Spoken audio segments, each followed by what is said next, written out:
2026లో నూతనంగా గౌరవ ప్రధానమంత్రి పిలుపు మేరకు దేశ భవిష్యత్తు రాష్ట్ర భవిష్యత్తుకి మరి ఇప్పుడు జరుగుతున్న ఎకానమీ దృష్టిలో పెట్టుకొని రాబోయే తరాలకు ఫలితాలు అందించాలనే ఉద్దేశంతో గౌరవ ముఖ్యమంత్రి గారు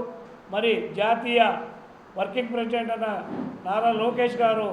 మాకు ఒక వినూతమైన కార్యక్రమాన్ని ప్రవేశపెట్టారు. డిజిటల్ మహానాడు కింద ఈరోజు ఎక్కువ సంఖ్యలో ప్రజలు కార్యకర్తలు పాల్గొనాలా, మరి పొదుపుతోనే రాష్ట్ర భవిష్యత్తు మరి దేశానికి ఉపయోగకరమని ఆ పొదుపు భాగంగా ఒక వినూతంగా ప్రపంచంలోనే ఇంత భారీగా డిజిటల్ సభను నిర్వహించడం ఇది ఒక గిన్నిస్ రికార్డ్ అవుతుందని నేను తెలియజేస్తున్నాను. ఈ విధిగా ప్రతి నాయకుడు కార్యకర్త